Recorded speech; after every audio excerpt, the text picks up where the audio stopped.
오늘 말씀 제목은 이번 성경학교 주제가 다시 믿음으로입니다. 다시 믿음으로. 성경학교 유치부부터 우리 청년들에 이르기까지 전체 주제를 제가 기도를 하는 중에 우리 전도사님의 요청을 받고 전체를 총괄할 수 있는 주제가 무엇일까? 다시 믿음으로 돌아가자. 이것이 우리의 믿음의 근간이 되어야 하기 때문에 그래서 오늘 제가 이 감동에 따라서 다시 믿음으로 처음 사랑을 찾으라 이렇게 제목을 잡고 함께 말씀을 여러분과 나누려고 합니다. 인간은요 항상 주저앉으려는 경향이 있어요. 인간은 서면 앉고 싶고 앉으면 눕고 싶고 누우면 자게 돼 있습니다. 인간은 그런 존재입니다. 과학의 발전이라는 것은 사실은 인간의 게으름의 반영입니다. 찾아가서 만나기가 불편하니까 그래서 교통편의가 나오고 그것도 불편하니까 전화가 나오고 문서를 주고받고 하기 힘드니까 인터넷이 나오고 어떻게 하면 편하게 살아볼까? 어떻게 하면 작은 수고로 큰 효과를 볼 수 있을까? 이제 이런 것들이 계속 고민을 하다 보니까 사람들이 비행기를 타고 다니기도 하고 땅속에 지하를 뚫어서 빠르게 달려가 보기도 해보고 속도가 빨라지고 그 다음에 지역이 가까워지고 적은 노력으로 많은 어떤 수확을 얻으려고 농산 어떤 그런 품종들이 계속 개발이 되고 이게 이제 게으름의 반영이다. 역으로 말하면 그렇게 볼 수 있습니다. 사람은 이렇게 열정이 식을 때가 옵니다. 열정이. 나이와 무관합니다. 나이와 무관하고 사람이라는 게 이렇게 열의가 식을 때가 오는데 믿음의 세계도 그렇다는 거예요. 믿음의 세계도. 믿음에도 열정이 식을 때가 옵니다. 여러분 어떻게 하면 우리의 숙제는 어떻게 하면 식지 않는 믿음의 열정을 가지고 끝까지 달려갈 것인가. 이것이 우리의 큰 과제입니다. 바울은 빌립보서 1장 21절에 그의 열정을 이렇게 소개합니다. 나의 간절한 기대와 소망을 따라. 자기에게 간절한 기대와 소망이 있다는 거예요. 지금 빌립보서는 알다시피 바울이 감옥에서 하는 서신서거든요. 로마에서 유배 생활을 할 때 로마에 압송돼 가지고 있을 2년 동안에 빌립보 개척한 빌립보 교회에 보낸 편지가 빌립보서입니다. 감옥에 들어갔다. 나이도 이제 바울이 좀 먹을 만큼 먹었어요. 그리고 그가 복음을 전하느라고 감옥에 갇힌 신세가 됐기 때문에 비교적 1차 감옥에 갇혔을 때는 조금 자유로웠지만은 어쨌든 이 죄인의 몸으로 자기 이제 인생이 끝난 거예요. 끝났고요. 사실 바울은 후회함 없는 삶을 살았습니다. 그래서 나는 믿음을 지켰고 달려갈 길을 다 마쳤고 그래서 의의 면류관을 바라본다고 디모데후서 4장에서 그랬거든요. 그러니까 크게 아쉬움도 없고 더 뭐 바랄 것도 없고 그렇게 잘 산 생애예요. 하나님 앞에. 그럼에도 불구하고 바울이 감옥에서 고백하기를 나의 간절한 기대와 소망이 있다. 그것이 무엇이냐?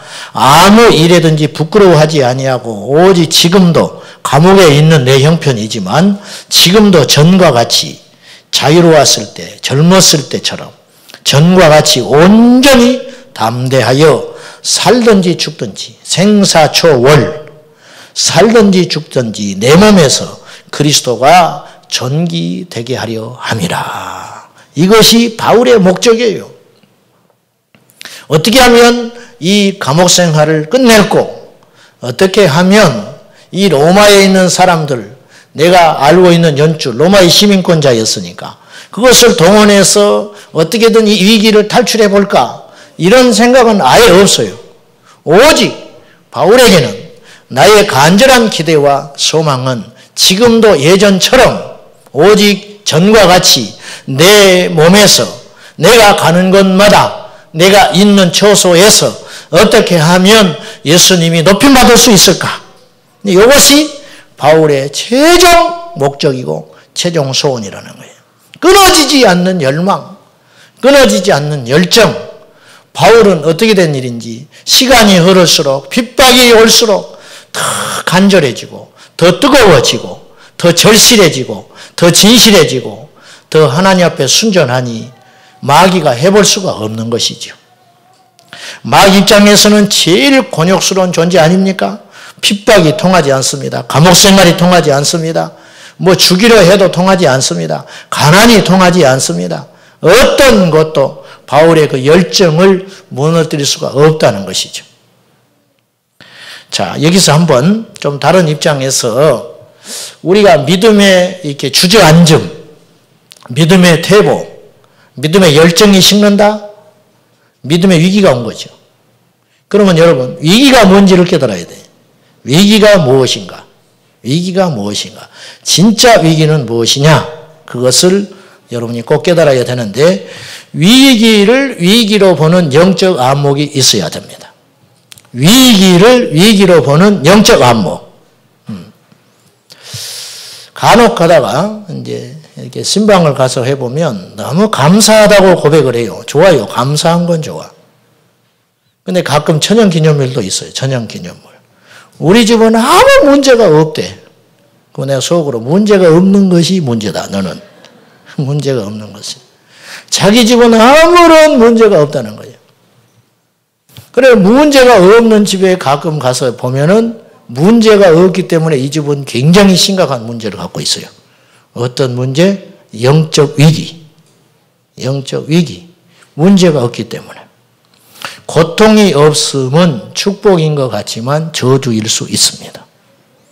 폴 브랜드라고 하는 한센시만 전문으로 연구하는 박사님이 계시답니다. 그런데 이분이 나병을 평생 연구했어요. 이 박사가. 이 폴 브랜드가 평생 나병을 연구하고 그가 쓴 논문에서 이렇게 제목을 썼어요. 나병 환자를 한마디로 표현하면 이렇게 표현한다. 고통 없는 지옥. 나병 환자의 삶은 고통 없는 지옥. 나병은 고통을 느끼는 신경이 마비되어 아픔을 느끼지 못하고 죽는 무서운 병입니다. 그래서 아침에 눈 뜨면 손톱이 빠져 있어요. 근데 밤에 잠을 잘 잤어요. 아침에 일어나면 눈썹이 없어져 버렸어요. 어느 날 눈이 안 보여. 보니까 눈알이 썩어서 빠져버렸어요. 그런데 눈이 아프질 않아요. 이게 축복입니까? 저주도 이런 저주가 없습니다. 여러분, 하나님께서 우리가 아픔을 주고 통증, 손끝에 가시 하나만 박혀도요 못 견뎌요. 눈에는 안 보여. 가시 중에 제일 가늘고 강한 가시가 선인장 가시. 겉으로 드러난 가시는 아무것도 아니에요. 그 속에 실처럼 가는 가시가 있어요. 그것이 찔려보면요 눈에는 보이지 않는데 아파요. 이 통증이, 그래서 이 아픔이 있기 때문에 그 문제를 해결할 수 있는 거예요. 아픔이 있기 때문에 가시를 뽑아낼 수 있습니다. 아픔이 없다. 손이 썩어 문들어가도 모르는 거죠. 나중에는 죽게 되는 것이죠. 아프리카에서요 선천적으로 아픔을 느끼지 못하는 체질이 있대요. 이게 병입니다. 나병 환자가 아닌데 태어나면서부터 아픔을 못 느끼는 병을 갖고 태어나는 일이 있대요. 아프리카에서 보고된 일이 있었는데 2살 난 아이가 있었는데 자기 이빨로 손가락을 물어뜯고 있었어요. 자기 이빨로 손가락을 물어뜯고 그 피가 나올 거 아니에요. 그러니까 깔깔거리면서 그 피로 벽에다 낙서를 하고 있었어요. 근데 이 아이는 아픔을 몰라요. 부모가 나중에 발견해나니까 과다 출혈로 죽게 생긴 거예요. 심하면 자기 혀를 깨물었는데 이게 말랑말랑하니까 혀를 깨물어도 피가 줄줄 나는데 아프질 않아요. 그러니까 계속 깨물어다가 죽는 일도 있대요. 이게 바로 무통증의 병이에요. 통증이 없는 병. 이게 무섭지요. 이게 무서워요. 이제 오늘 본문을 보려고 합니다. 야곱은 큰 위기를 넘었습니다. 어떤 위기였느냐? 20여 년 만에 자기 고향 땅으로 돌아왔는데 에서가 400의 군사를 이끌고 온다는 겁니다. 싸워서 이길 승산이 없습니다. 피할 길도 없습니다. 이 많은 식솔들 들고 어디로 갈 데도 없습니다. 인생의 최대 위기가 왔어요. 물론 그는 계속 위기가 있었습니다. 인생에. 에서를 피하여 도망할 때도 위기였고 외삼촌 라반에서 사기를 당할 때도 위기였습니다. 그러나 진짜 위기가 이제 온 겁니다. 자기의 목숨 이태를 위기는 지금까지 없었는데 이제는 피할 길도 없고 숨을 길도 없고 뒤에는 외삼촌 나반이 있고 앞으로는 에서가 있고 주저앉아 있을 수도 없습니다. 땅으로 꽂을 수도 없고 산으로도 올라갈 수도 없고 하늘에도 증발될 길이 없습니다. 이 위기죠. 야곱에게 위기는 형 에서가 아니었어요. 근데 야곱은요, 위기에 대한 인식이 잘못되어 있었어요. 이것을 제가 말씀드리려고 하는 거예요. 아시다시피 야복강에서 야곱이 씨름하여 에서를 만나서 해우하잖아요. 야곱에게 있어서 큰 문제와 위기는 그의 형 에서였습니다. 그런데 하나님이 볼 때 위기는 그것이 아니었어요. 결국 하나님께서 야곱의 큰 산을 넘게 함으로 화해하게 되고 그는 재산을 지키고 생명을 지키고 화해합니다. 극적으로. 그리고 세겜 땅에 정착합니다. 같이 살자고 하는 형을 뿌리치고 언제 마음이 변할지 모르니 되도록 야곱은 멀리 떨어지려고 했을 겁니다. 그래서 세겜 땅에 정착합니다. 정착한 세겜 땅에서 그의 딸 디나가 강간을 당해가지고 피비린내 나는 전쟁이 생기게 된 거예요. 이제 이 위기 앞에 어떻게 하냐 이거예요. 이 상황이 오늘 본문의 내용입니다. 35장 1절 읽읍시다. 시작. 하나님이 야곱에게 이르시되 일어나 베델로 올라가서 거기 거주하며 내가 내 형 에서의 낯을 피하여 도망하던 때 내게 나타났던 하나님께 거기서 제단을 쌓으라 하신지라. 야곱의 진정한 위기는 형 에서가 아니었고 야곱에게 진정한 위기는 무엇이냐면 제단을 잃어버린 거라니. 제단. 20년 전에 하나님께 서원한 것을 하나님은 듣고 계셨어요. 하나님은 알고 계셨어요. 루스 땅에서 돌베개에 잠을 자면서 처참하게 그게 앞날이 보이지 않을 때 야곱이 하나님 앞에 서원을 합니다. 하나님께서 나를 다시 이곳에 돌아오게 하신다면, 내가 죽지 않고 돌아올 수만 있다면 하나님 앞에 여기에 기름을 붓고 제단을 쌓겠습니다. 그래서 그곳이 베델이 돼요. 하나님의 집. 야곱은 에서를 만나러 갈 일이 아니라, 그리고 에서의 큰 산을 넘었으면 세겜 땅에 정착해서는 안 되고 베델로 올라가야 했어요. 그러나 야곱은 베델을 잊어버렸어요. 왜? 평안함이 찾아왔거든요. 이제는 발 뻗고 잘 수 있는 세상이 열렸거든요. 이 재산, 가족을 지켜냈고 이제는 적들도 없었고 근심이 없었어요. 20년 동안 꿈속에서 괴롭히고 썩은 이빨처럼 자기를 고통스럽게 만들었던 이 형과의 문제가 해결됐기 때문에 야곱은 더 이상 거칠 것이 없게 됐어요. 그래서 세겜 땅에 이제는 발 뻗고 한평생 마치려고 했을 거예요. 그러나 하나님은 그걸 허락지 않아요. 베델을 잊어버리면 위기라. 이게 진짜 위기라. 베델을 잃어버린 것이. 여러분의 베델이 어디냐? 여러분의 베델이. 잘 먹고 잘 살아서 베델을 잊어버리는 거예요. 건강하기 때문에 베델을 잊어버린. 인터넷에 어떤 카페를 보니까 누가 이런 의미심장한 글을 올렸습니다. 고난만 시험인 줄 알았습니다. 그런데 축복이 더 큰 시험이었습니다. 가난만 시험인 줄 알았습니다. 그러나 풍요로움은 더 무서운 시험이었습니다. 두려움만 시험인 줄 알았습니다. 그러나 평안함은 더 강력한 시험이었습니다. 나는 축복에 눈이 멀었습니다. 나는 풍요로움에 취해버렸고 편안함에 무기력해져 버렸습니다. 거룩하신 주여, 고난이 내게 축복이었음을 이제 알았습니다. 나는 새로운 고난을 맞이했습니다. 거룩하신 주여, 풍요로움을 내려놓기를 원합니다. 평안함을 포기하게 하소서. 내 스스로가 제갈 물리기를 원하오니 나의 주여 나를 도와주소서. 당신이 원하는 삶, 당신이 원하는 뜻, 그것에서 벗어나지 않게 나를 도와주소서. 기도할 거리가 없어요. 좋은 신랑, 좋은 시댁, 공부 잘하고 영떡하고 효도 잘하는 자식들, 오손도손 키우느라고 무릎 꿇을 일이 없어요. 축복 아닙니다. 축복처럼 보이죠. 초대교회 성도들은 카타곤 밑에서 평생 햇볕을 보지 못하고 자기 수명을 다하지 못한 채 눈이 멀어서 죽었습니다. 저주처럼 보이죠. 그들이 천국에 가서 차지할 상급을 기억해 보셨습니까?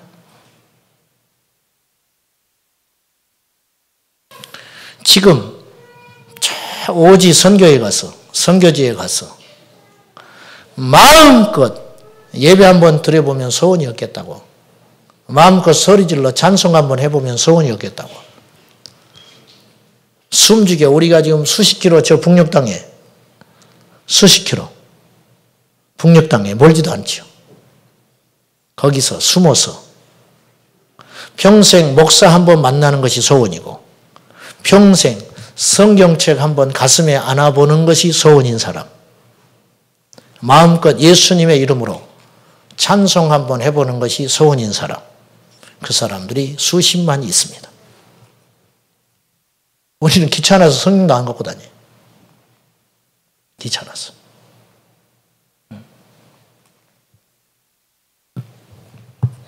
무엇이 위기냐? 첫째, 하나님이 없는 육적 풍요가 위기다. 기억해야 됩니다. 걱정이 사라진 것이 위기예요.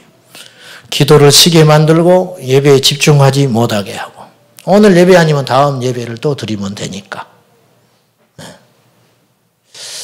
제가 자주 이야기했지만은 탈북한 크리스찬들이 있어요. 남한의 교회에 와서 깜짝 놀라는 거예요. 성령님이 없어요. 쉬어보는 것 같아요. 쉬어보는 것 같아요.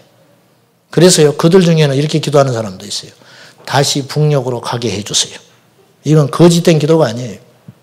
이렇게 우리는 지금 위기 가운데 있는 거예요. 한국교회가. 근데 그걸 몰라요.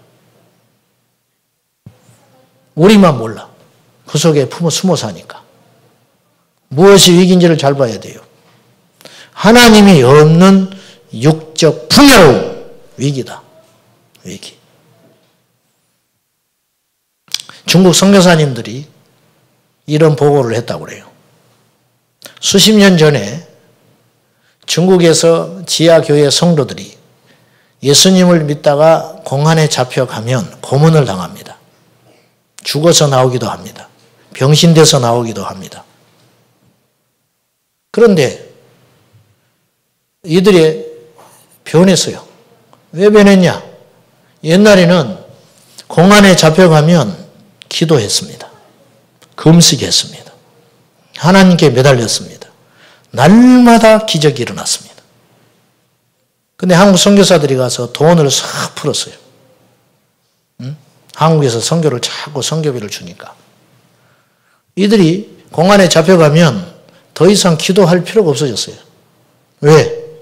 선교사님한테 쫓아와서 이야기를 하면, 돈을 주면 그 돈을 공안에게 갖다 주면 그날로 풀려나요.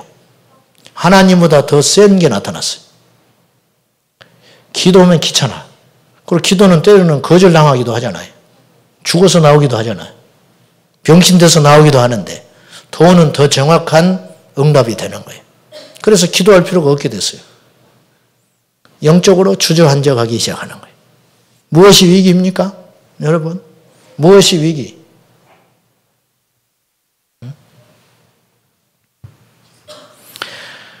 에스더는요, 궁중에 있었기 때문에 궁중 밖의 상황을 몰랐어요. 지금 이스라엘 백성들이 전멸하게 된 걸 모르는 거예요. 에스더만 몰랐어요. 모르드게가 편지를 보내지요. 네가 궁궐에 홀로 있으므로 안전할 거라 생각하지 말아라.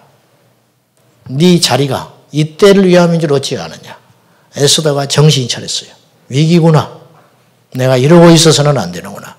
그리고 3일을 금식하고 결례를 깨고 나갑니다. 그리고 내가 죽으면 죽으리다. 이것이 살리는 거예요. 에스더도 살고 이스라엘도 살렸습니다. 최고의 복은요, 사실은요, 최고의 복은, 여러분이 아멘을 크게 해야 돼요. 이런 복을 받으셔야 돼요.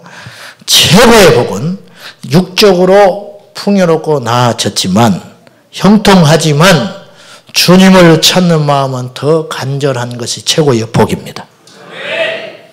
네. 좋은지는 알아가지고. 육적으로는 형통하고 풍요로운데 내 영혼은 계속 주님을 향해 갈급한 거예요. 다 목마른 거예요. 바울처럼. 바울은 믿음의 업적을 수없이 쌓아놨고 원도 없고 더 바랄 것도 없지만 그럼에도 불구하고 지치지 않는 복음 전파의 이 사명을 가지고 끊임없이 자기 안에 불이 타올랐다는 거예요. 이게 최고의 복이라. 그래서 백부장의 믿음이 놀라운 믿음이에요. 백부장은 로마 시민권자였을 것입니다. 백부장은 아무나 못하니까. 그는 사회적으로 인정받는 사람이었을 것입니다. 그는 대단한 힘을 가진 사람입니다. 그런데 그는 예수님께 와서 엎드립니다. 그리고 그의 종을 살려달라고 기도합니다. 내가 가서 고쳐주마. 아닙니다. 아닙니다. 나에게도 수화가 있어서 오라 하면 오고 가라 하면 갑니다. 내가 질서를 아는 사람입니다. 어찌 주님이 감히 천한 우리 집에 오십니까? 말씀만 하십시오. 그래도 나는 나을 줄로 믿습니다. 이 믿음이 백부장이 있었다 이거예요. 여러분, 이 믿음이 보통 믿음입니까? 자기 종이 죽어가는데 그 당시 종은 짐승 취급하는 거예요. 말하는 짐승이에요. 말하는 짐승. 죽어도 그만이고 또 사다 드리면 되는 것이고 또 설령 아끼는 종이라면 다른 사람 보내서 예수님 청하에 오면 되는 것이고 안 오신다 하면 그만이고 할 도리 다 있으니까 이 백부장이 자기 체면 무릅쓰고 나이도 적은 나이가 아닐 거예요. 예수님께 와서 경배하며 내 종을 살려주십시오. 이게 보통 믿음입니다. 보통 믿음. 이 믿음이 여러분의 있기를 축복합니다. 겸손한 믿음. 커져도 겸손한 거예요. 형통해도 겸손한 거예요. 부를 자랑하지 마라. 건강을 자랑하지 마라.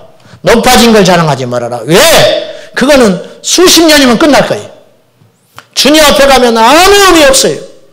오직 주님이 기억하시는 것은 네가 나를 위해서 얼마나 고난을 받았느냐. 너의 십자가가 크기가 얼마나 있느냐. 거기에 달린 일이지 다른 것은 주님은 따지지 않는다는 거예요. 가난한 거 슬퍼하지 마십시오. 힘든 거 슬퍼하지 마십시오. 못 배운 거 부끄럽게 생각하지 마십시오. 말씀대로 안 사는 게 부끄러운 거예요. 세상의 것 자랑하는 게 부끄러운 거예요. 하늘에까지 높아지겠느냐. 가졌으면 얼마나 가졌으며 건강하면 얼마나 건강하며 알면 얼마나 압니까? 아무것도 아닌 거예요. 아브라함이 경이롭습니다. 아브라함은 100살의 자식을 낳기 때문에 경이로운 게 아니에요. 아브라함에 있어서요. 저는 개인적으로 아브라함의 생애 속에서 제일 감동되는 부분은 그의 아들 이삭을 바친 장면이 아닙니다. 개인적으로 저는 어디서 아브라함에 대해서 제가 감탄을 하냐면은 나그네를 대접하는 거예요. 나그네를 대접해요. 천사가 나타났지요. 근데 분명히 성경에는 사람이라 그랬어요. 그러니까 천사로 알고 대접한 게 아니에요. 천사는 뭘 먹는 존재가 아니잖아요. 지극히 사람으로 보였어요. 아브라함은 사람인 줄 알고 대접을 했어요. 근데요, 저 멀리서 오는 걸 보고 문 앞에 서 있다가 근데 그건 그날만 그런 게 아니에요. 지금 그 분위기 뉘앙스가 아브라함이 그렇게 살았어요. 계속 겸손히 대접하고 살았어요. 그에게는 종이 있었어요. 그에게는 어마어마한 가축이 있었어요. 그에게는 사병이 있었습니다. 요즘에 재벌 총수예요.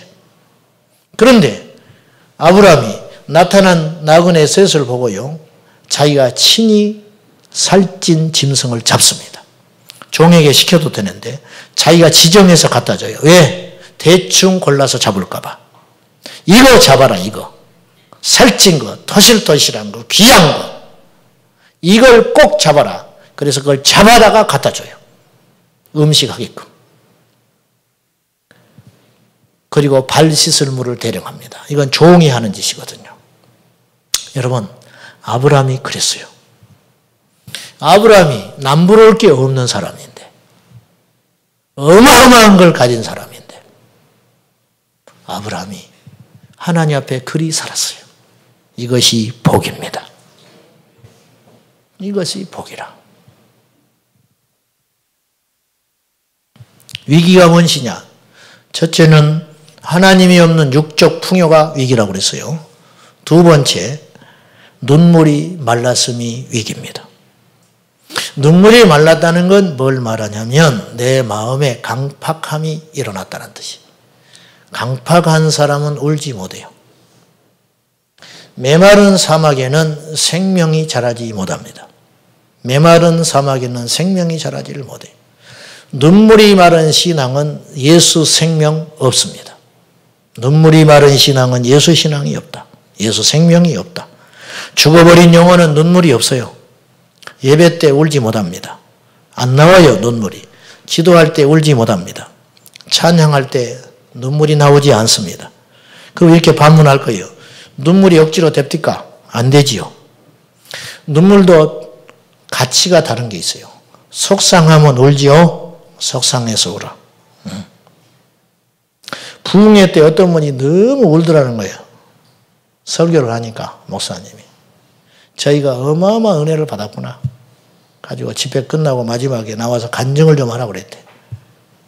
그랬더니 장 목사님 설교를 들으니까 작년에 죽은 개가 생각이 나가지고 그렇게 운다. 불쌍해서 눈물이 난다고. 웬일인지 목사님 설교를 들으니까 이렇게 작년에 죽은 개가 생각이 나서 이렇게 눈물이 마르지 않는다고 주책 없이 그렇게 간증을 했어요. 목사님 설교가 개소리로 들렸는가 봐요. 그 눈물은 의미가 없는 거죠. 속상해서 웁니다. 아파서 웁니다. 감격해서 웁니다. 영화 한 편만 봐도 싹 눈물이 나요. 카타르시스가 팍 나요. 이건 다 육적 눈물이에요. 질이 없는 눈물이라 가치 없는 눈물. 영적인 눈물이야말로 가치가 있어요. 기도하다 눈물이 나고 중보기도하다 눈물이 나요. 그 사람이 얼마나 아플까? 그 사람이 왜 그렇게 믿음이 안 생길까? 그 사람이 이 문제가 있는데 어떻게 하면 이 문제를 해결할 수 있을까? 그를 대신하여 기도하는데 내가 눈물이 나는 거죠. 이게 놀라운 눈물이죠. 길 잃은 영혼들이 불쌍해서 눈물이 납니다. 예수님의 눈물은요, 자신을 위한 눈물이 하나도 없었어요. 예수님은 전부 이타적인 눈물이에요. 우리를 위한 눈물, 죄인을 위한 눈물, 저주받은 인생들을 향한 눈물. 나사로의 집에 가서 웁니다. 죽은 나사로.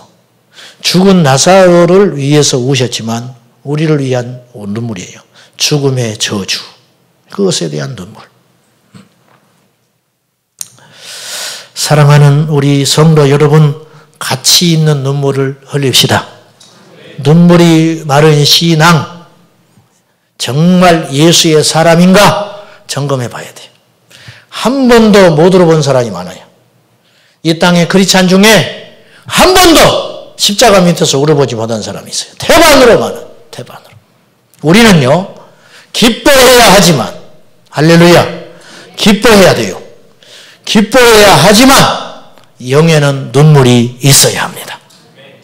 육적으로 풍요롭되 영적으로는 갈급함이 있어야 하는 것처럼 육적으로는 기쁨과 감사가 있되 영적으로는 끊이지 않는 눈물이 있어야 한다네. 이것이 축복입니다. 눈물이 마른 것은 위기라. 피리를 불어도 춤추지 않고 애통해도 눈물이 나지 않는다. 왜? 거짓이니까.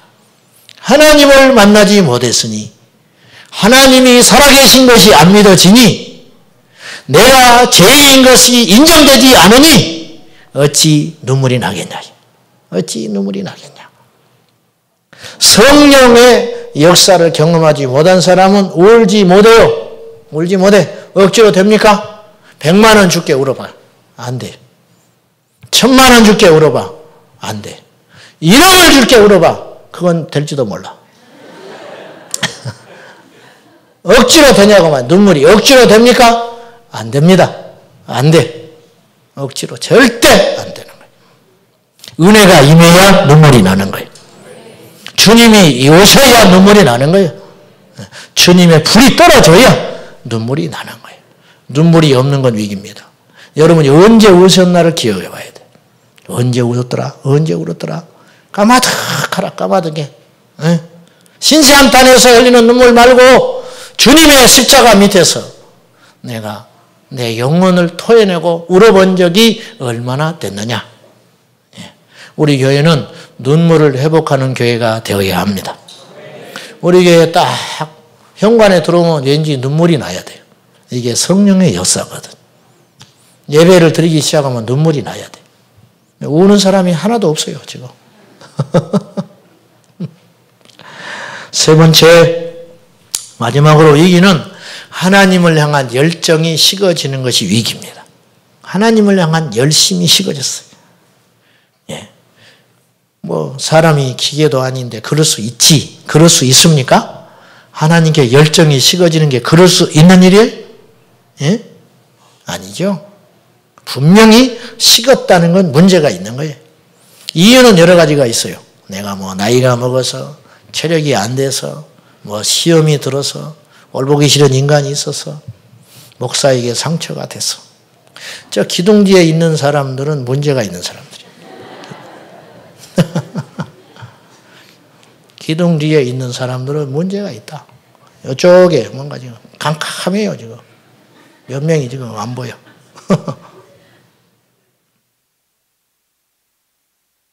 우리 노장로님이 기둥 뒤에 숨어 계시네. 우리 장로님이 지난주에 시험이 들었어요. 저 때문에. 주일 오후에 우리 교회에 5가지 자랑거리가 있으면 이야기를 해봅시다. 장로님 이야기를 다 하려고 준비를 하고 있었다는 거예요. 근데 내가 안 시켜버렸더니. 안 시켜.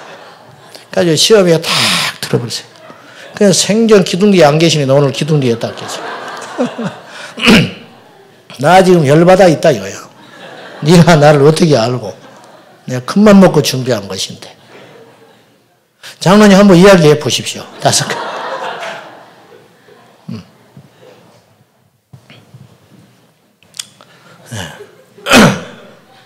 주일 오후에 하겠습니다.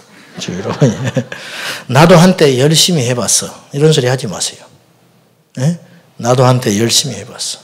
이렇게요. 교회가 말이죠. 뭐 고참이 있는 줄 아나 봐. 고참. 네? 뭐 노련해진다고 생각하는 것 같아요.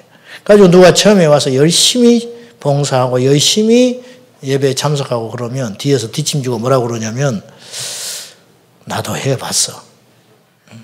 메뚜기도 한때다. 너 그러다 시험 당한다. 교회 생활할 때 딱 불러다 교육시켜요. 교회 생활할 때 철칙이 있다. 너무 깊이 들어가지 말 것. 두 번째, 목사와의 관계는 가까워도 안 되고 멀어도 안 된다. 뭐 이런 교육을 시켜요. 마귀 교육이라고 그래요. 그런 거를. 마귀 교육. 응? 여러분. 그래 누가 열심히 하면 뒤에서 기특한 듯이 쳐다보고 있어요. 나도 다 한때 저래 봤어. 그러고 있다고 말이죠. 여러분, 무엇이 문제예요? 누가 문제냐 말이에요. 교회를 처음 오셔서 이렇게 등록하고 우리 멤버가 된 분들은 이제 올 때 결심을 딱 하고 옵니다. 1년은 아무것도 안 하리라. 그 서원을 해버려요. 내가 1년에 이 교회 오면 내가 아무것도 안 합니다. 절대 가운데 안 앉습니다. 절대 앞에 안 앉습니다. 절대 뒤에 앉습니다. 누가 찬양대를 하라고 한다든지 절대 안 한다. 뭐 주방을 하라는데 절대 안 한다. 교회학교 교사를 하라는데 절대 안 한다. 나는 안 하리라는 사명을 갖고 왔다. 이 교회를 내가 왔다. 절대 안 합니다. 왜? 해봤더니 힘들어요. 힘들어. 해봤더니 일하는 건 무섭지 않은데 상처가 되고 영적으로 내가 어려워지더라. 어디서 그런 생각을 하고 있어요 지금. 예? 열정이 식은 거예요. 열정이. 여러분 일하지 않고 무슨 뭘 합니까? 뭐를 해요? 말이 잘못 나갔네요.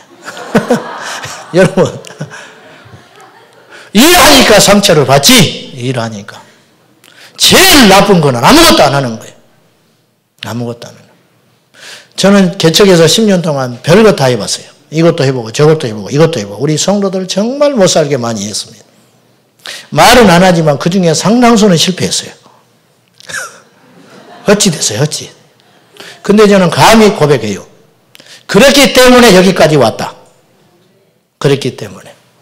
아무것도 안 하는 건 최고의 죄다. 가만히 있어라. 가만히 있어라. 죽어라, 죽어. 죽어. 가만히 있으면 죽어야지. 뭐로 살아? 밥기가 밥이 아까운데. 움직여야지. 뭔가를 해야지. 열정이 식은 것은 심각한 거예요. 일하다 보면 부딪히죠. 일하다 보면 시험 들지요. 일하다 보면 상처받습니다. 그렇다고 안 합니까? 그렇다고 안 해? 말이 안 되는 거지. 정직해 보세요. 열정이 식은 거예요. 핑계댈 것도 없어요. 시스템도 문제가 아니에요. 시대도 문제가 아니에요. 열정이 식은 거예요. 무서운 소리입니다. 익숙해지면 그건 끝났다고 그랬어요, 제가. 익숙해지면 위기다. 익숙해지면 위기라. 감히 제가 말씀드리면은 부흥사 목사님들 막 돌아다니잖아. 저는 그런 분 봤어요. 자기가 어디 교회에 와 있는지를 몰라. 네? 교회 이름을 모릅니다. 자기가 교회에 와서 부흥회를 하는데 계속 3년, 5년씩 부흥회만 하고 다니니까 이 교회의 어느 교회인지를 몰라. 그래가지고요, 부흥회를 이틀, 3일 하잖아요. 어제 한 설교를 또 하려고 그래. 어제 한 설교를. 왜? 그 레파토리가 딱 있거든요. 그것만 계속 하고 다니니까. 원고도 안 갖고 다녀. 여러분, 위기죠. 위기. 그러려면 안 해야 돼요. 예의도 아니고 하나님 앞에 옳지 않잖아요. 이를테면. 익숙해지니까 그러는 거예요. 익숙해지니까. 옛날에는 예배드리기 전에 30분 전에 와서 기도했어요. 준비했어요. 20분으로 줄었어요. 10분으로 줄었어요. 옛날에는 찬양대 한번 하려면 마음을 다해서 준비하고 기도했어요. 이제는 그 시간에 허덕거리면서 가기 바빠. 이제 10분 늦어. 20분 늦어. 나중에는 빠져버려. 툭 하면. 바빠서 빠지고, 이래서 빠지고, 저래서 빠지고, 기분 나빠서 빠지고, 목소리가 안 좋아서 빠지고, 금요일날 기도를 많이 했기 때문에 빠지고, 이런 식으로 계속 요리조리 익숙해져. 우리 찬양팀들도 조심해야 돼요. 준비 안 한 사람은 세우지 마세요. 준비 안 한 사람은 저 뒤에서 손 들고 1시간 동안 서 있어요. 손 들고 기도나 하고 있어.